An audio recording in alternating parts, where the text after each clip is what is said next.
Jambudvipa, Bharat, Hindustan, India, अनेक नामों वाला हमारा यह देश अतुल्य भारत, इनक्रेडिबल इंडिया। आकाश की ऊंचाइयों को छूता हमारा तिरंगा आज संपूर्ण विश्व में पर्याय बन चुका है हमारे कल्चर की विविधता में एकता, यूनिटी इन डाइवर्सिटी का। कालचक्र को यदि पीछे की ओर घुमाएं तो हजारों शताब्दियों से भी प्राचीन है हमारा इतिहास।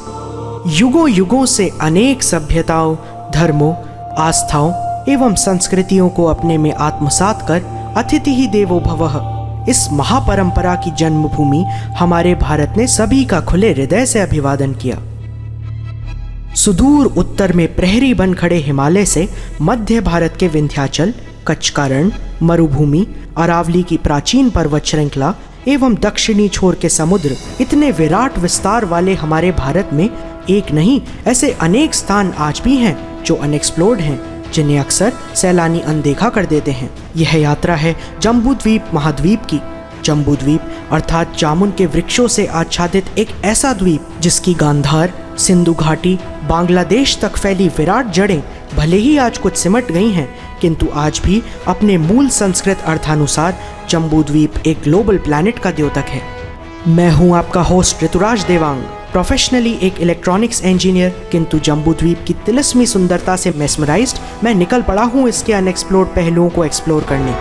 इस सफर में दर्शकों आप होंगे मेरे हमसफर, and together we shall explore Jambudvipa in this journey through incredible India.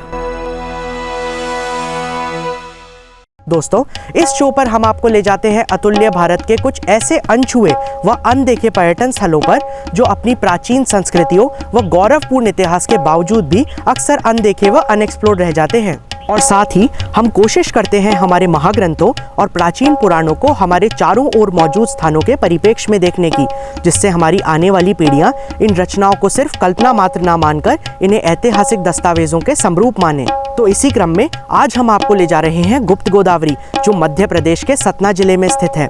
गुप्त गोदावरी में हम एक्सप्लोर करेंगे वहाँ की अति प्राचीन प्राकृतिक गुफाओं को, जो महाग्रंथ रामायण व अन्य पुराणों में अपनी प्राकृतिक सुंदरता व अति प्राचीन इतिहास के कारण वर्णित है। तो fasten your seat belts and here we go. साथियों, हम सफर कर रहे हैं नेशनल हाईवे 22 पर। सड़क का घुमाव मन को रोमांचित कर रहा है। रास्ता बहुत बढ़िया है तथा उस पर ट्रैफिक भी ज्यादा नहीं है। सड़क के दोनों ओर हरियाली आ गई है। लगता है कोई पानी का स्थान समीप ही है। देखा, सही कहा था ना मैंने। सामने दिख रहा है यमुना ब्रिज का बोर्ड। हम पार कर रहे हैं यमुना नदी को, जिसका पानी सूर्य के प्रकाश से चांदी के समान चमक रहा है। यह यमुना पुल बहुत ही लंबा है साथियों। यहाँ नदी का पार्ट बड़ा चौड़ा है। कहते हैं बरसात के दिनों में नदी का जलस्तर इतना बढ़ जाता है कि यह कई बार पुल के ऊपर से बहने लगती है। अतः बरसात के मौसम में हमें सावधानी पूर्वक पुल पार करना चाहिए दोस्तों। जैसे जैसे हम आगे बढ़ रहे हैं, हरियाली भी बढ़ती जा रही है। हम शहरी सीमा को लांघ वन्य क्षेत्र में प्रवेश कर रहे हैं। हम गुजर रहे हैं मध्य प्रदेश के एक पारंपरिक गांव से। जिस वन्य क्षेत्र की हम बात कर रहे हैं वह है मध्य प्रदेश का सुप्रसिद्ध पन्ना नेशनल पार्क। इस वन में साल के वृक्षों की भरमार है दोस्तों। मध्य प्रदेश सुप्रसिद्ध टीक वुड यानी साल की लकड़ी के उत्पादन व गुणवत्ता के लिए विश्व प्रसिद्ध है। जंगल में स्पॉटेड डियर व सांबर डियर दिखाई दे रहे हैं। यह है केन नदी, जो कि पन्ना नेशनल पार्क की लाइफलाइन मानी जाती है। सूर्यास्त का दृश्य कैसा अद्वितीय लग रहा है। थोड़ा और आगे चलते ही हम पहुंच जाते हैं अपने गंतव्य की ओर। तो चलिए गाड़ी पार्क करके हम चलते हैं इस छोटे से खूबसूरत ट्रैक पर गुप्त गोदावरी की प्राचीन गुफाओं को देखने के लिए। थोड़ी जानकारी देता हूँ इन गुफाओं के बारे में आपको। दोस्तों, गुप्त गोदावरी के विषय में हमारे पुराणों में वर्णन है कि त्रेता युग में श्री राम के निवास हेतु देवताओं ने इन गुफाओं को पहले ही निर्मित कर लिया था। और गोस्वामी तुलसीदास जी ने भी लिखा है कि इस स्थान पर अप्सराएं नित्य प्रति आकर नृत्य करती थीं। महर्षि वाल्मीकि के अनुसार यह स्थान ब्रह्म भवन तुल्य ही रमणीक व मनोहर था तथा सदा ब्रह्म घोष से निनादित रहता था। मध्य भारत में विंध्य पर्वत श्रेणियों पर स्थित यह प्राकृतिक गुफाएं आज भी कई सदियों से अपनी प्राकृतिक छटा बिखेर रही हैं। रामचंद्र सीता सहित लखन कुमार समेत विचरत गुप्त गोदावरी सुमिरत अभिमत देत, मित्रों, गुप्त गोदावरी की गुफाओं का विवरण श्री गोस्वामी तुलसीदास जी व अन्य महाकवियों की रचनाओं में देखने को मिलता है। इस तथ्य को यहाँ दीवार पर लिखी हुई पंक्तियां साकार करती हैं। जो कुंड हम देख रहे हैं वे गुफाओं के नीचे स्थित है। दोस्तों, गुप्त गोदावरी में 2 प्राकृतिक गुफाएं हैं, जिनमें से एक ऊंची व चौड़ी तथा दूसरी नीची व संकीर्ण है, जिसमें जल की एक अविरल धारा सदा बहती रहती है। मित्रों, मान्यताओं के अनुसार गोदावरी नदी, जिसका उद्गम स्थान महाराष्ट्र में स्थित नासिक है, यहाँ इन गुफाओं में गुप्त रूप से प्रकट हुई और गुफाओं से बाहर बहने पर इसी कुंड में जा गिरी। फिर इसके उपरांत यह इस कुंड से दोबारा गुप्त हो गई। यहाँ हम वह छोटी छोटी जलधाराएं देख सकते हैं जो गुफाओं से बहती हुई कुंड में प्रवाहित हो रही हैं। तो मित्रों, चलिए ऊपर गुफाओं की ओर प्रस्थान करते हैं। सबसे पहले हम प्रथम गुफा में प्रवेश करते हैं। इस गुफा का प्रवेश स्थल बेहद संकीर्ण है तथा यहाँ एक समय पर एक व्यक्ति ही मुश्किल से प्रवेश कर सकता है। ऊपर चट्टान के पत्थर काफी नीचे होने के कारण हम अपने सिर को बचाते हुए सावधानी पूर्वक आगे बढ़ते हैं। इस गुफा के विशाल स्वरूप की अनुभूति तो इसके अंदर पहुँचने पर ही की जा सकती है। बाहर से तो इसकी थिएटर नुमा भव्यता का अंदाज लगाना ही नामुमकिन था। अद्भुत, बहुत ही शानदार।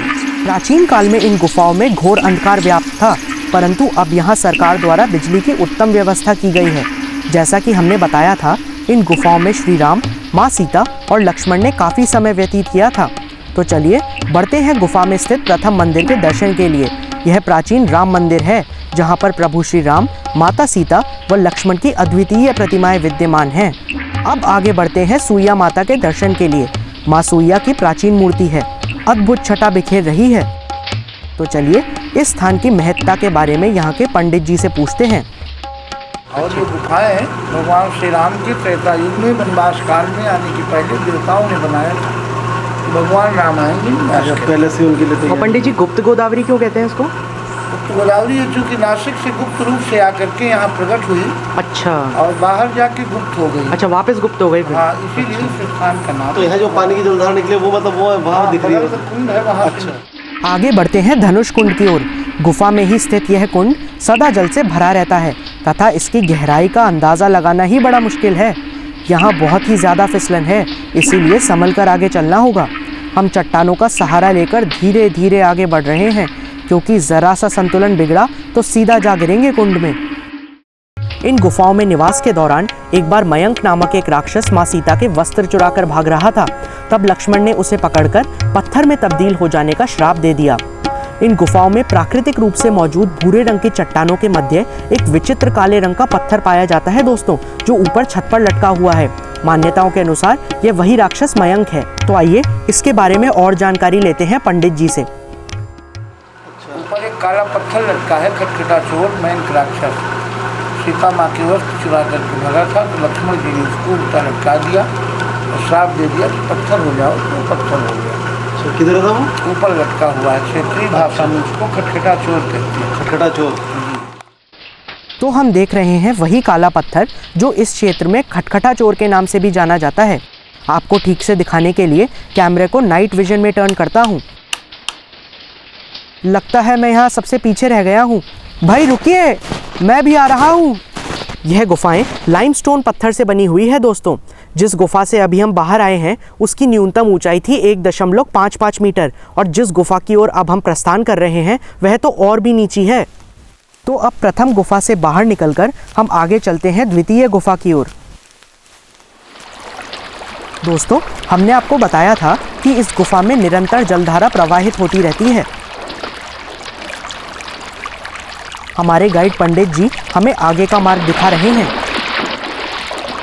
पहली गुफा से बिल्कुल विपरीत यह गुफा बड़ी ही पतली और सुरंगनुमा है। मित्रों, गुप्त गोदावरी की एक अति विशिष्ट विशेषता भी है और वह है यहाँ की गुफा की दीवारों पर मौजूद अति सुंदर कलाकृतियाँ और बेहद खूबसूरत पैटर्न्स। अरे वाह, हम यहाँ ऊपर चट्टानों पर अद्भुत कलाकारी देख रहे हैं। प्रकृति ने स्वयं ही इन बेल बूटों की कलाकृतियों को उत्कीर्ण कर दिया है। तो दोस्तों, ऐसे अतुल्य प्राचीन स्थलों के नाम संदेश। पत्थरों पर रचित इस अनूठे संसार की छटा आप अपना नाम लिखकर खराब ना करें। जब यह सुंदर विरासत हमारी अपनी है तो इसे बचाए रखने की जिम्मेदारी भी हमारी अपनी ही है। पंडित जी हमें यहाँ की एक अन्य अद्भुत प्राकृतिक संरचना के बारे में बताते हैं।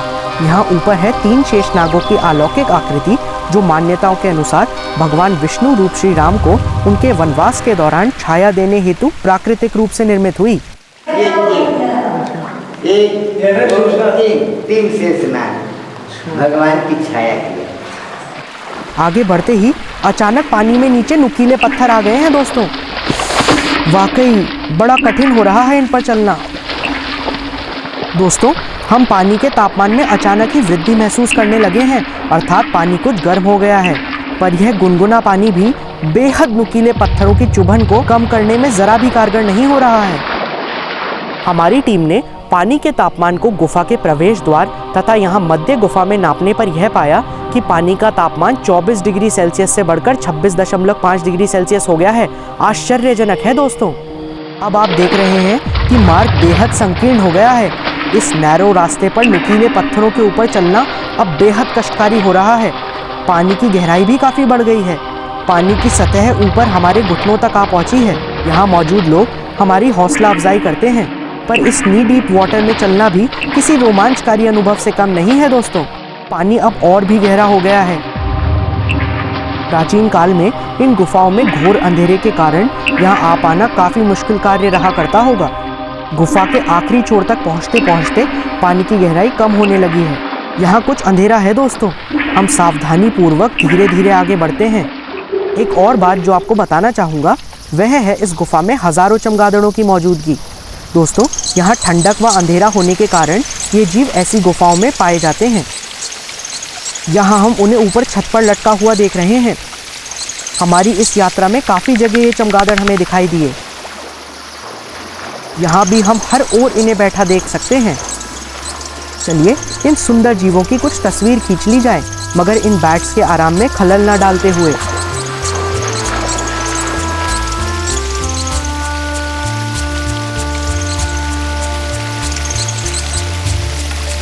तो मित्रों, इस बेहद रोमांचक सफर में हमने एक्सप्लोर की गुप्त गोदावरी की प्राचीन गुफाएं और करीब से जाना यहाँ के इतिहास व सुंदर कलाकृतियों को। समर वेकेशंस में हिल स्टेशन पे जाना तो बनता है, पर जब पूरा का पूरा स्नो वर्ल्ड आपके शहर में आ जाए तो समर क्या और विंटर क्या, हर मौके पर जाना बनता है। Experience true thrill at Snow Planet, India's best snow amusement park, GT Central Mall behind Gaurav Tower, Malviya Nagar, Jaipur। अधिक जानकारी के लिए संपर्क करें 9828100083 9828100083। साथियों, हम जा रहे हैं समय में 1.5 लाख वर्ष पहले, पूर्व पाषाण काल में, जब आदि मानव होमो इरेक्टस आज के मनुष्य होमो सैपियंस से बिल्कुल भिन्न पत्थरों के औजारों का जीव जंतुओं का शिकार करने हेतु प्रयोग किया करता था। दोस्तों, आज हम जा रहे हैं मध्य प्रदेश में स्थित भीमबेटका के रॉक शेल्टर्स अर्थात पाषाण आश्रयों में, जहां आज भी प्राग ऐतिहासिक पैलियोलिथिक एरा की अति प्राचीन आदि मानवों द्वारा गुफाओं में बनाई गई रॉक पेंटिंग्स हैं। दोस्तों, हम निकल रहे हैं अपने गंतव्य भीमबेटका की ओर। सड़क काफी अच्छी है तथा उसके ऊपर प्रॉपर मार्किंग्स भी हैं।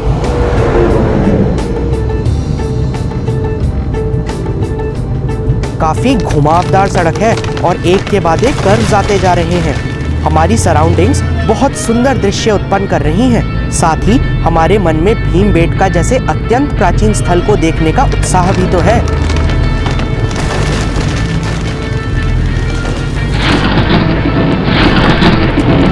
हम पार कर रहे हैं एक बेहद संकीर्ण पुल, जिसके नीचे काफी गहरी खाई है। इस पुल को एक बार में एक वाहन ही पार कर सकता है दोस्तों।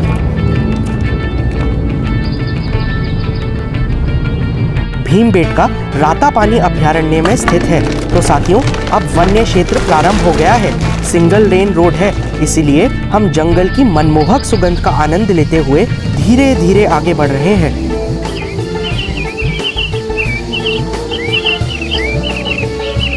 हम पहुंच गए हैं रातापानी अभयारण्य, जो मध्य प्रदेश के रायसेन जिले में स्थित है। मध्य प्रदेश की राजधानी भोपाल शहर से लगभग 45 किलोमीटर की दूरी पर स्थित यह अभयारण्य विंध्याचल पर्वत के किनारे स्थित है और यहीं पर स्थित है भीमबेटका के अति प्राचीन पाषाण आश्रय, जिन्हें यूनेस्को की वर्ल्ड हेरिटेज साइट होने का गौरव भी प्राप्त है, जो इस विश्व धरोहर की प्रामाणिकता का प्रत्यक्ष प्रमाण है। पुरातत्ववेत्ताओं के अनुसार भीमबेटका की गुफाएं भारत की प्राचीनतम पाषाणकालीन जीवन शैली की झलक प्रस्तुत करती हैं। इन गुफाओं में हम आज भी सहस्त्रों वर्ष पुरानी रॉक पेंटिंग्स अर्थात शैल चित्रों को देख सकते हैं। साथियों, 10 किलोमीटर की परिधि में फैले भीमबेटका में 700 से ज्यादा रॉक शेल्टर्स और 500 से अधिक रॉक पेंटिंग्स हैं। मित्रों, ह्यूमन हिस्ट्री के उस काल को पैलियोलिथिक एज कहते हैं, जब आदि मानव ने पत्थरों के बहुत ही मौलिक अर्थात प्रिमिटिव टूल्स को आविष्कृत किया था। पैलियोलिथिक एज के दौरान मनुष्य छोटे छोटे समूहों में रहते थे तथा फलों को खाकर व जानवरों का शिकार कर जीवित रहते। तो आइए चलते हैं प्रथम रॉक शेल्टर की तरफ, जिसे सभागृह अर्थात मीटिंग हॉल नाम से भी जाना जाता है। यह वह स्थान है जहां आदि मानव एक साथ एकत्रित हो शिकार से संबंधित चर्चाएं किया करते थे। आदि मानव द्वारा की गई यह सुंदर चित्रकारी एक चमत्कार से कम नहीं है, क्योंकि 30,000 वर्षों से भी अधिक पुरानी होने पर भी आज तक इनका रंग फेड नहीं हुआ है। आर्कियोलॉजिस्ट्स का यह मानना है कि ये रंग वेजिटेबल डाइज, रंगीन मिट्टी, पेड़ों की जड़ें तथा जानवरों की वसा से निर्मित किए गए थे। ब्रश अर्थात तूलिकाओं का निर्माण फाइब्रस वृक्षों से किया गया था। विद्वानों का मत है कि पैलियोलिथिक एज में रातापानी अभयारण्य के घने जंगलों के मध्य केवल गुफाएं ही थीं, किंतु कालांतर में पर्यावरणीय बलों के प्रभावों के चलते यह गुफाएं रॉक शेल्टर्स में परिवर्तित हो गईं। यह गुफाएं पानी के बहाव से कटकर प्राकृतिक रूप से निर्मित हुई थी, जिनमें बाद में आदि मानव ने आश्रय लेकर अपनी जीवन शैली की छाप रॉक पेंटिंग्स के रूप में हमारे लिए छोड़ दी। इन चित्रों में हमें शिकार किए जाने वाले जानवर दिखाई दे रहे हैं, जैसे भैंसे, बकरियां आदि। कुछ गुफाएं तो इतनी संकीर्ण तथा नैरो हैं कि हमारी पूरी क्रू व कैमरों के साथ अंदर जाना बेहद मुश्किल है। इन नैरो गुफाओं में अपना सिर बचाते हुए हम एक एक करके प्रवेश करते हैं।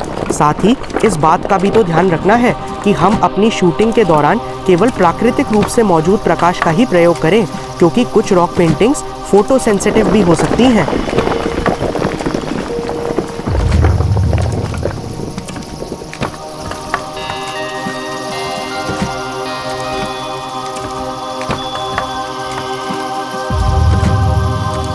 इन गुफाओं में चमगादड़ों का भी वास है, इसीलिए हम काफी संभल कर आगे बढ़ रहे हैं।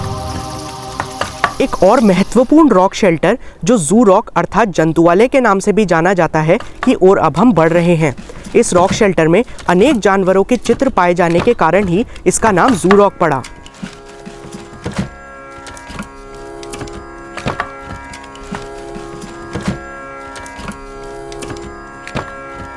दोस्तों, इस जू रॉक पर अनेक जानवरों जैसे नीलगाय, भैंसे, बाघ, शेर, जंगली सुअर, हाथी, बारहसिंगे, मगरमच्छ व कुत्तों आदि के चित्र हैं।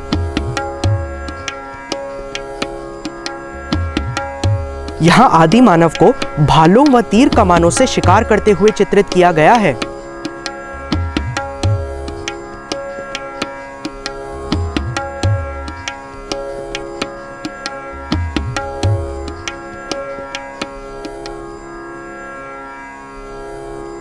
एक विशेष बात यह है कि चट्टानों में नीचे की ओर बनी पेंटिंग्स रंगीन अर्थात कलर्ड हैं व ईसा पूर्व 5 से 7,000 वर्ष पुरानी हैं, जबकि चट्टान में ऊपर की ओर बनी पेंटिंग्स रंगीन नहीं हैं व ईसा पूर्व 10 से 12,000 वर्ष पुरानी हैं।